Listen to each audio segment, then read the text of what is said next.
আজকে সবার সভাপতি এবং কংগ্রেসের সম্মানীয় নেতৃত্ববর্গ, সর্বোপরি আজকে এই সভায় যারা উপস্থিত হয়েছেন, পথ চালক এবং ব্যবসায়ীরা, যে যেখান থেকে আমাদের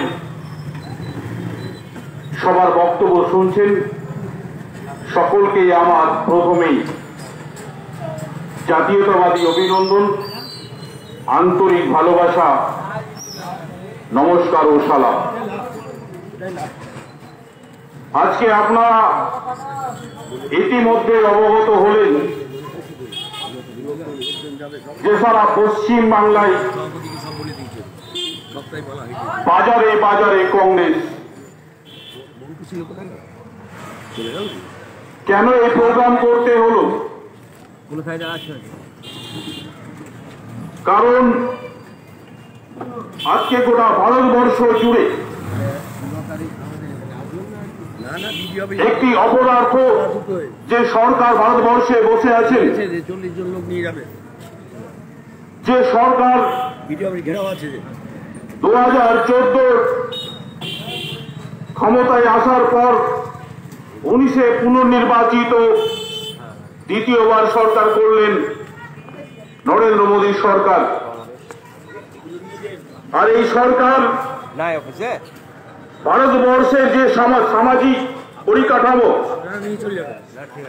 যে অর্থনৈতিক পরিকাঠামো, ভারতবর্ষের যে ব্যবসার পরিকাঠামো, সাধারণ মানুষের জীবনযাপনে আজকে গোটা ভারতবর্ষের মানুষ অতিষ্ঠ। কারণ একদিকে গোটা বিশ্ব করোনা আক্রান্ত আবহাওয়া থেকে উদ্ধার হওয়ার জন্য সমস্ত দেশ বিশ্বের তার দেশের অর্থনৈতিক অবস্থা থেকে বেরিয়ে রিকভারি হয়ে একটি ভালো অবস্থার দিকে যাচ্ছে। আর সেই জায়গায় আজকে ভারতবর্ষ আরো অবনতির দিকে যাচ্ছে, আরো পরিকাঠামো ভেঙে পড়ছে। তার কারণটা কি? তার কারণটাই হচ্ছে যে সরকার হাতে গোনে 10 থেকে 12 জনের তল্পি বাহকগিরি করছেন। আর তল্পি বাহকগিরি করতে গিয়ে ভারতবর্ষের যে সংবিধান, ভারতবর্ষের যে আইন, প্রতিটি সংবিধানকে না মেনে সংবিধানকে পাল্টে দেওয়ার প্রক্রিয়া শুরু করে নানানভাবে গোটা ভারতবর্ষের পরিকাঠামোকে পঙ্গু করে ফেলেছেন। যার উদাহরণস্বরূপ বর্তমানে আপনারা দেখছেন যে আজকে ভারতবর্ষের কোটি কোটি কৃষক আজকে রাস্তায় নেমেছে আন্দোলন করতে। কেন? যে কৃষি বিল প্রত্যাহার করতে হবে। তাহলে নরেন্দ্র মোদী যখন বলছেন, বিজেপি যখন বলছেন কৃষকদের স্বার্থে, কৃষকদের হিতে এই বিল আছে, তাহলে কৃষকরা তা সত্ত্বেও রাস্তায় কেন? কারণ কৃষকরা বুঝতে পেরেছেন যেটা কৃষকদের স্বার্থে বিল নয়, এই বিল হচ্ছে আম্বানি আদানি এদের স্বার্থে। কারণ এই বিলে কৃষকদেরকে যে নীল চাষের অত্যাচার আমরা ইতিহাসে পড়ি, সেই অত্যাচারের শাসন ব্যবস্থা ফিরিয়ে আনবে এই বিল কার্যকরী হলে। কৃষকদের কোনো স্বাধীন কাজকর্ম থাকবে না, চাষবাস থাকবে না, ন্যূনতম মূল্য থাকবে না, সরকার তার গ্যারেন্টি নেবে না, সরকার খাদ্যশস্য ক্রয় করবে না, সরকার ঘুরে তাকাবে না। টোটালটাই কর্পোরেট জগৎ, শিল্পপতিরা গোটা কৃষি ব্যবস্থাটাকে ট্যাকেল করবে। আর তাই উত্তরপ্রদেশ, হরিয়ানা, পাঞ্জাব, রাজস্থান, মধ্যপ্রদেশ, বিহার, বিভিন্ন রাজ্যের কৃষকরা যখন দিল্লিতে প্রবেশ করছেন, তার আন্দোলনকে সাফল্যের দিকে নিয়ে যাওয়ার জন্য, দিল্লি সরকারের টনক নড়িয়ে দেওয়ার জন্য, তখন আমরা দেখলাম বিজেপি শাসিত রাজ্য সরকার বা বিজেপির পুলিশ প্রশাসন, বিজেপির সেনাবাহিনী দিয়েও কৃষকদের উপরে টিয়ার গ্যাস ছোড়া হলো, জল কামান ছোড়া হলো, লাঠিচার্জ করা হলো, অমানবিক ভাবে তাদের মারা হলো। দিল্লিতে ঢুকতে দেবে না তাদের আন্দোলন করতে। আমরা অবাক হলাম যে ভারতবর্ষে জয় কিষাণ জয় জওয়ান স্লোগান ভারতবর্ষে প্রতিষ্ঠিত করেছিল কংগ্রেস, আর আজকে সেই কিষাণের উপরে জওয়ানকে চড়াও করিয়ে দিলেন নরেন্দ্র মোদী। কিষাণদের উপর অত্যাচার করছেন জওয়ানরা বিজেপির নির্দেশে, যেটা ভারতবর্ষের লজ্জা। কারণ জওয়ানরা আমাদের সুরক্ষার জন্য যেমন লড়াই করেন, প্রশাসনিক ব্যবস্থা ঠিক রাখার জন্য বর্ডারে যেমন লড়েন, তো ভারতবর্ষে কৃষকরাও জমিতে লড়াই করেন, ফসল উৎপাদন করেন, উৎপাদন করে আমাদের প্রতিদিনের যে খাবার, সেই খাদ্যের যোগান দেন। কারণ এই কৃষকদের ছাড়া কোন মানুষ বেঁচে থাকতে পারে না। আর ভারতবর্ষের কৃষকদের কংগ্রেস যেভাবে উৎসাহিত করে খাদ্যদ্রব্যের যে উৎপাদনের যে পরিমাণ আজকের দিনে ভারতবর্ষে, এটা যদি আমরা একটু পিছিয়ে দেখি, যে ভারতবর্ষ স্বাধীন হওয়ার পরে ভারতবর্ষের লোক সংখ্যা অনুসারে খাদ্য উৎপাদন ছিল না। ভারতবর্ষকে বিদেশ থেকে খাদ্যশস্য ক্রয় করতে হতো। 60-এর দশকে লাল বাহাদুর শাস্ত্রী, জওয়াহরলাল নেহরুর আমলে তখন বিদেশ মেক্সিকো থেকে উন্নত মানের বীজ নিয়ে এসে পাঞ্জাব, হরিয়ানা, উত্তরপ্রদেশে সেটা ইমপ্লিমেন্ট করা হয়, চাষ করা হয়। তখন একটি সবুজ বিপ্লব ঘটায় গোটা ভারতবর্ষে কংগ্রেস। যে ভারতবর্ষে মাত্র 53 কোটি মেট্রিক টন খাদ্যশস্য উৎপাদন হতো, সেই ভারতবর্ষে আজকে 190 কোটি মেট্রিক টন খাদ্যশস্য উৎপাদন হয়। অর্থাৎ 130 কোটি মানুষ দৈনন্দিন জীবনে খাবার খাওয়ার পরেও ভারতবর্ষের কৃষকের উৎপাদন ফসল বিদেশে বিক্রি হয়, বিদেশে এক্সপোর্ট করা হয়। আর এই সবুজ বিপ্লব প্রতিষ্ঠিত করেছে কংগ্রেস। উৎপাদন, ভারতবর্ষের উৎপাদন বাড়িয়েছে কংগ্রেসের উদ্যোগে কৃষকরা। সেই ব্যবসাটাকে আজকে সুকৌশলে একটি আইন পাস করে 2-3 জন ব্যবসায়ীর হাতে তুলে দেওয়ার একটি ষড়যন্ত্র শুরু করেছেন।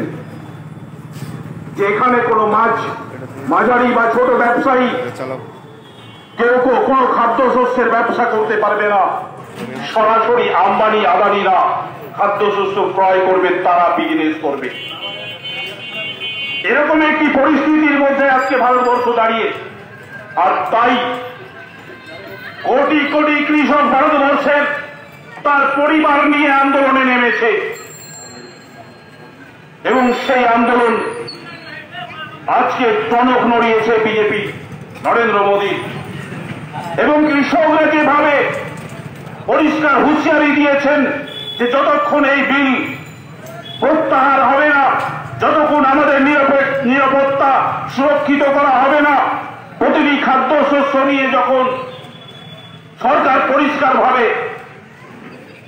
পাবলিকলি করবে না, ততক্ষণ আমরা আন্দোলন থেকে উঠব না। এই কৃষকদের সংখ্যাটা আজকে ভারতবর্ষে কতটা জানেন? কৃষকদের পরিবারের সদস্য সংখ্যা বা কৃষি কাজের সঙ্গে যুক্ত সেই সংখ্যা ৬২ কোটি। ১৩০ কোটির দেশে কৃষি কাজের সঙ্গে যুক্ত পরিবারের সদস্যদের সংখ্যা ৬২ কোটি। আর এই ৬২ কোটি মানুষ আজকে কিন্তু ভারতবর্ষের কেন্দ্রীয় সরকারের বিরুদ্ধে আন্দোলনরত। এবং কংগ্রেস প্রথম থেকেই যার নেতৃত্ব দিচ্ছে, কংগ্রেস প্রথম থেকেই এই বিলের বিরোধিতা করছে, কংগ্রেস প্রথম থেকেই এই বিল প্রত্যাহার করতে হবে বলে আজকে মাসের পর মাস ধরে কংগ্রেস সমস্ত উইংসের মাধ্যমে কংগ্রেস সমস্ত জায়গায় আন্দোলন করছে। আর এর ফল আমরা দেখতে পাচ্ছি, প্রতিটি দ্রব্যের যে মূল্য বৃদ্ধি এই বিল পাস হওয়ার পরে থেকে। কারণ যারা কালাবাজারি করেন, যারা গুদামজাত করে খাদ্যশস্য আটকে রাখেন, যারা এই ব্যবসার সঙ্গে যুক্ত, তারা এই বিল পাস হওয়ার পরেই সুযোগ নিয়ে ফেলেছেন যে না, প্রতিটি খাদ্যশস্যকে সংকটের মধ্যে ফেলে দিয়ে প্রতিটি খাদ্যশস্যের আজকে আগুনের মতো দাম। হাত দিলে যেমন আগুনে ছ্যাঁকা নেই, ঠিক আজকে যে কোনো খাদ্যশস্য ক্রয় করতে গিয়ে মানুষকে ছ্যাঁকা খেতে হচ্ছে।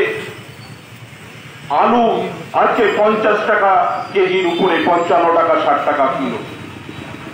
আজকে পেঁয়াজ, রসুন, আদা, আজকে যে সমস্ত খাদ্যশস্য, চাল থেকে শুরু করে, আটা থেকে শুরু করে প্রতিটি খাদ্যশস্য মানুষের জীবনে যে ব্যবহার হচ্ছে প্রতিদিন, প্রতিটি মূল্য বৃদ্ধি যেভাবে হয়েছে, মানুষ ক্রয় করতে গিয়ে হাত দিয়ে দেখতে ভয় পাচ্ছে যে আমার পকেটে এত টাকা আছে কিনা। আমি এই টাকাই নিয়ে এসে বাড়িতে যে মেম্বার আছে তাদের জন্য সমস্ত আমি খাদ্যশস্য, শাকসবজি, যে দ্রব্যগুলো খাবারের আছে সেগুলো আমি ক্রয় করে নিয়ে যেতে পারবো কিনা, 3 বেলা আমার ছেলে মেয়েদের খাওয়াতে পারবো কিনা। আজকে এই টেনশনে প্রতিটি বাড়ির অভিভাবকরা, এই দুশ্চিন্তায় প্রতিটি বাড়ির গার্জেনরা, যে আমি আজকে তো কোনো রকমে খেলাম, কালকে আমি বাজারে গিয়ে আমার পরিবারের ছেলে মেয়েদের জন্য আমি সেই খাদ্যশস্যগুলো ক্রয় করতে পারবো কিনা। কারণ আজকের দিনে ভারতবর্ষের অর্থনৈতিক পরিকাঠামো ভেঙে যাওয়া, আর এই সমস্ত এলাকার আয় উপার্জন সাধারণ মানুষের কমে যাওয়া, আর একদিকে প্রতিটি খাদ্যশস্যের বহু করে খাদ্যশস্যের যে মূল্য বৃদ্ধি, যার কন্ট্রোলিং ক্ষমতা সরকারের কাছে থাকার কথা, যেটা কেন্দ্রীয় সরকার এবং রাজ্য সরকার দুই সরকারই দ্রব্যমূল্য বৃদ্ধির জন্য যে আইন আছে, প্রতিটি দ্রব্যমূল্য যে হারে বৃদ্ধি পাচ্ছে সেটাকে কন্ট্রোল করতে হবে, তার যে পরিকাঠামো রাজ্য সরকারের আছে, কেন্দ্রীয় সরকারের আছে, তারা নাকে তেল দিয়ে ঘুমাচ্ছেন। আর নাকে তেল দিয়ে ঘুমানোর জন্যই কোন খাদ্যশস্যের, কোন চাল, আটা, আলু, পেঁয়াজ, রসুন, কোন খাদ্যশস্যের দাম নিয়ন্ত্রণে নেই। এর কালাবাজারির সঙ্গে কারা যুক্ত? এই কালাবাজারির সঙ্গে যুক্ত সরকার পক্ষের নেতারা, সরকার পক্ষের মাফিয়ারা, সরকার পক্ষের যে দালালরা আছেন, তারা এই সাধারণ মানুষের দৈনন্দিন জীবনে যে ক্রয় প্রতিদিন করতে হচ্ছে খাদ্যশস্য, সেটাকে নিয়ে খেলা করছেন আর কোটি কোটি টাকা মুনাফা অর্জন করছেন, কোটি কোটি টাকার ব্যবসা করছেন কালাবাজারিতে। আর একদিকে মাননীয় মমতা বন্দ্যোপাধ্যায়ের সরকার, আর একদিকে নরেন্দ্র মোদীর সরকার, দুই সরকারের পরিকাঠামো থাকা সত্ত্বেও কোনো ব্যবস্থা গ্রহণ করছেন না। কেন? কার স্বার্থে গ্রহণ করা হচ্ছে না? কেন প্রতিটি খাদ্যশস্যের মূল্য বৃদ্ধি হচ্ছে? এর জবাবটা কে দেবে? এরকম একটি 10 বছর পূর্ণ হতে যাচ্ছে, 10 বছরের মধ্যে আজকে হঠাৎ কেন মনে হলো যে পশ্চিম বাংলার প্রতিটি পরিবারের কাছে সরকারকে যেতে হবে? আগে কেন মনে পড়লো না? 10 বছর ধরে কেন আপনি ভাবলেন না যে পশ্চিম বাংলার আপামর জনসাধারণ খেটে খাওয়া মেহনতি মানুষের প্রতিটি পরিবারের দুয়ারে সরকারকে যেতে হবে, এই কথা কেন আজ ভাবনায় আসেনি 10 বছর ধরে? যখন 10 বছর সমাপ্তির দিকে, তখন মাননীয় মনে পড়ছে, তখন মমতা বন্দ্যোপাধ্যায়ের মনে পড়ছে, যখন উনি বুঝতে পারছেন যে বাংলার মানুষ তাকে প্রত্যাখ্যান করে নেওয়ার যে সিদ্ধান্তের দিকে এগোচ্ছে বাংলার মানুষ, তাকে 2021-এ যে ছুঁড়ে ফেলে দিতে চলেছে পশ্চিম বাংলার মানুষ, এটা বুঝতে পেরে উনি প্রোগ্রাম নিলেন যে সরকার দুয়ারে দুয়ারে।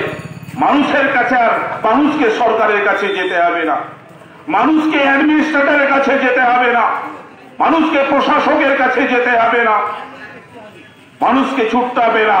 সমস্ত পশ্চিম বাংলার প্রশাসন মানুষের দরজায় গিয়ে হাজির হবে, সরকারের প্রকল্প সম্পর্কে বলবে, তাদেরকে পাইয়ে দেওয়ার ফর্ম ফিল আপ করে দেবে, পাইয়ে দেওয়ার রাজনীতি করবে। এটাই আমাদের কাছে সব থেকে অবাক বিষয়, যে আজকে 10 বছর পূর্ণার দিকে তখন মনে হচ্ছে মানুষকে পাইয়ে দিতে হবে, মানুষের জন্য কাজ করতে হবে। আজকে সেই জায়গাটাও বড় প্রশ্ন। আমরা যদি বলি আপনি কেন্দ্রীয় সরকারের যেমন শ্রমিকের স্বার্থে যে 50,000 কোটি টাকা এলো, যে প্রকল্প হয়েছিল গরিব কল্যাণ যোজনা, সেখানে বাংলার শ্রমিকদের যেমন আপনি বঞ্চিত করলেন, বাংলার শ্রমিকদের জন্য স্বার্থে অংশগ্রহণ করলেন না, বাংলার পরিযায়ী শ্রমিকরা সেই অনুদান, আর্থিক অনুদান পেল না।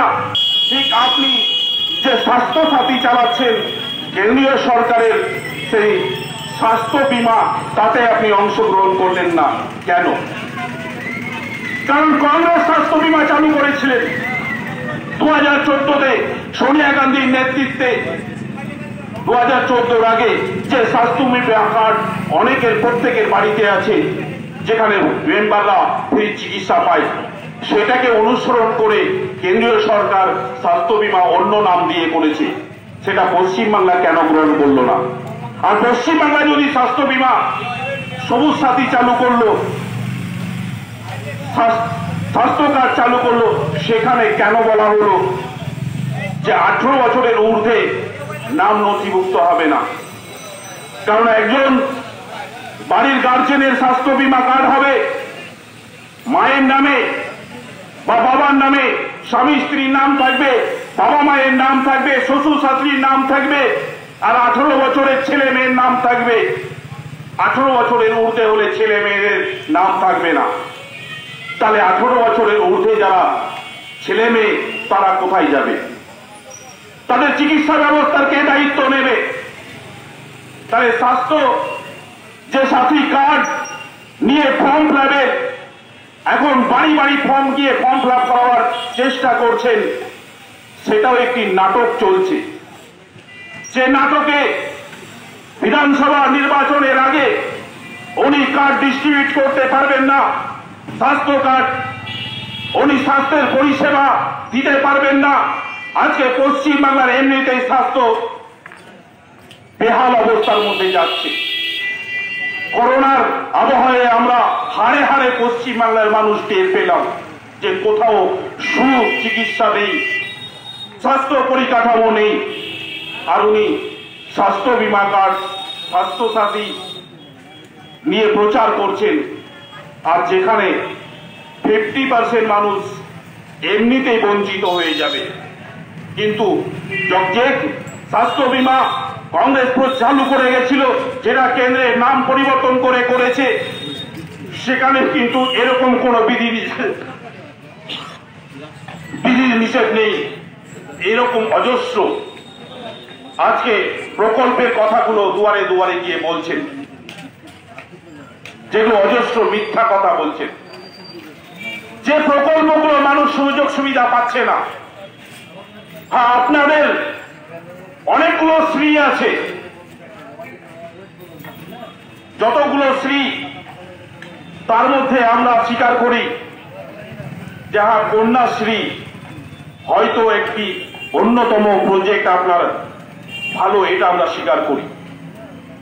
কিন্তু আরো কন্যাশ্রীর সঙ্গে যতগুলো শ্রী দিয়ে আপনি প্রকল্প রেখেছেন সেই শ্রীগুলোর মানুষ সুযোগ সুবিধা পায় না। কিন্তু যেটাকে আমরা একটু ভালো মনে করি কন্যাশ্রী প্রকল্প, সেটাও নিয়ে রাজনীতি শুরু করেছেন। কি রাজনীতি? প্রতিটি হাই স্কুলে স্টাফদেরকে হাতে রেখে ছাত্রীদের কন্যাশ্রী ডিফল্টার করে দেওয়া হচ্ছে, আটকে দেওয়া হচ্ছে। আটকে দিয়ে ছাত্রীরা হন্যে হয়ে ঘুরে বেড়াচ্ছেন। তখন বলা হচ্ছে দিদিকে বলতে ফোন করো, আর দিদিকে বলতে ফোন করো। তখন কি হচ্ছে? পুনরায় সেই ছাত্রীর কাছে ফোন আসছে, বলছে এমএলএ এর সঙ্গে দেখা করো। আমাদের এই জায়গাটায় প্রতিবাদ যে যদি কোনো জনস্বার্থের প্রকল্প থাকে, যদি সেটা শিক্ষা প্রতিষ্ঠানের মাধ্যমে হয়ে থাকে, শিক্ষা প্রতিষ্ঠান যদি সেটা ডিফল্টার করতে থাকে, তাহলে শিক্ষা প্রতিষ্ঠানের মাধ্যমে সেটা সমাধান হওয়া উচিত। কেন এমএলএ এর কাছে ছুটতে হবে? কেন এমএলএ এর বাড়ি গিয়ে দেখা করতে হবে? তাহলে এটা কোন জনস্বার্থ প্রকল্প? এটা রাজনৈতিক প্রকল্পে রূপান্তরিত করেছেন আজকের দিনে। আপনি প্রতিটি স্কুলে এটা খেলা হচ্ছে, প্রতিটি হাই স্কুলে ছাত্রী অভিভাবকদেরকে হেনস্থা করা হচ্ছে কন্যাশ্রীর নামে। এটা টোটালি মানুষকে বিভ্রান্ত করা হচ্ছে। রাজনীতিক শিক্ষা প্রতিষ্ঠানকে বানিয়ে ফেলেছেন। তাদেরকে বলে দেওয়া হচ্ছে যে অধিকাংশ ছাত্রী ডিফল্টার করে দেওয়া হোক কন্যাশ্রী, যাতে না পায়, আর সেই ছাত্রী যাতে এবং তার অভিভাবক যাতে এমএলএ এর বাড়ি ছুটে যায়। এত নোংরা রাজনীতি বন্ধ করুন। মানুষের স্বার্থে প্রকল্পের কথা বলবেন, মানুষের স্বার্থে প্রজেক্টের কথা বলবেন, আর টিএমসির বাড়িতে গিয়ে জিহুজুর করতে হবে, টিএমসির বাড়িতে গিয়ে বলতে হবে, তাহলে সেই প্রকল্প সেই প্রজেক্টের কোনো মূল্য থাকে না। এরকমই প্রতিটি শ্রীর অবস্থা আছে, প্রতিটি প্রজেক্টের অবস্থা আছে। আজকে আমার বাড়ি আমার বাংলার কথা বলছেন, কি হচ্ছে আমরা কি দেখছি? যে সেই প্রজেক্টগুলো নিয়ে বলা হচ্ছে দুয়ারে দুয়ারে যারা বাড়ি পায়নি তারা বাড়ি পাবে। আরে যাদের বাড়ির নাম নথিভুক্ত আছে তাদেরকে তো আগে বাড়ি দিন। যে বাড়িগুলোর টাকা আটকে আছে, করতে পারছে না, বছরের পর বছর ত্রিপল টেঙে যে পরিবারগুলো আছে তাদের ইনস্টলমেন্ট গুলো তো আগে দিন। সেই ইনস্টলমেন্ট গুলো দিতে পারছেন না। বাড়ি ভেঙে দিয়ে ত্রিপল টেঙে মানুষ বাস করছে, বাড়ির কাজ হচ্ছে না ভালোভাবে। আর নতুন নাটক শুরু করেছেন আবার। এখানকার জনপ্রতিনিধি, গোটা বাংলার তৃণমূলের জনপ্রতিনিধি যারা আছে, এখানকারও জনপ্রতিনিধিদের দেখছি ফর্ম ফিল আপ করো, টাকা জমা দিয়ে যাও, তোমার বাড়ি আবার হবে। তাহলে এই যে ট্রেন্ডারিগুলো চলছে, এই বাড়ির আপনারা এলাকার মানুষ জানেন যে আপনি বাড়ি পাবেন, আর আপনার ব্যাংকের পাসবুক, আপনার এটিএম, সমস্ত কিছু প্রমাণ কাউন্সিলরের বাড়িতে। আজকের দিনে যিনারা কাউন্সিলর নন, আজকের দিনে উনারা প্রাক্তন কাউন্সিলর, এক্স কাউন্সিলর উনারা, আইনত উনারা কাউন্সিলর নয়, অথচ তাদের বাড়িতে আজকে এলাকার সাধারণ মানুষের যারা বাড়ি পেয়েছেন তাদের এটিএম, পাসবুক, ব্যাংকের সমস্ত ডকুমেন্ট তাদের বাড়িতে আপনাকে জোর করে সই করিয়ে নিয়ে রেখেছে। এটা উন্নয়ন? এটা সর্বশ্রেণীর মানুষের জন্য? এটা সাধারণ মানুষের জন্য? আজকে এইভাবে ভয় দেখিয়ে আতঙ্ক তৈরি করে মানুষকে বিপাকে ফেলে মানুষকে শোষণ করছেন। আর একদিকে ওরা বাংলার মানুষ দেখতে পাচ্ছে 10 বছরের শাসন ব্যবস্থায় যে মাফিয়ারাজ, গুন্ডারাজ, যে মাফিয়ারাজ, গুন্ডারাজ। পশ্চিমবাংলার এমন কোন জায়গা নেই যে যেখানে চলে না তৃণমূলের মাফিয়া, গুন্ডারা রাজত্ব করছেন, মানুষকে শোষণ করছেন, তোষণ করছেন, জোর করে জমি জায়গা দখল করছেন, বাড়ি ঘর দখল করছেন, কোন কনস্ট্রাকশন হলে জোর করে ইট বালি সিমেন্ট রড সাপ্লাই করছেন, তাকে মাফিয়া ট্যাক্স দিতে হবে লক্ষ লক্ষ টাকা, তাহলে এলাকায় জায়গা কিনতে পারবে, বাড়ি করতে পারবে। এটা কিন্তু সবাই দেখতে পাচ্ছে, যার ফলস্বরূপ আমরা ধুলিয়ানও দেখতে পেয়েছি। ধুলিয়ানের মানুষও কদিন আগে পরিষ্কারভাবে দেখতে পেলেন। আর আজকে দুয়ারে দুয়ারে সরকার। আমরা আরো অবাক হলাম, কোন একটা নিউজ লিঙ্কে দেখছিলাম হসপিটালে এখানকার বিধায়ক উদ্বোধন করেছেন, তিনটি উদ্বোধন। কি উদ্বোধন? এনটিপিসি সাপ্লাই করেছেন যে অনেক উঁচু 4-5টি লাইট, অনেক হাই পাওয়ারের থাকে পোল, যেটা বহু বছর আগে হসপিটালে লাগানো আছে।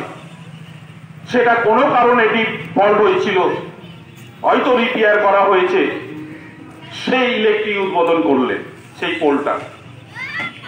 যেখানে ডাক্তার বসত, একটু নিচে হয়ে যাওয়ার জন্য জল ঢুকে যায়, সেখানে বসা বন্ধ করে ডাক্তাররা বাইরে বসছেন।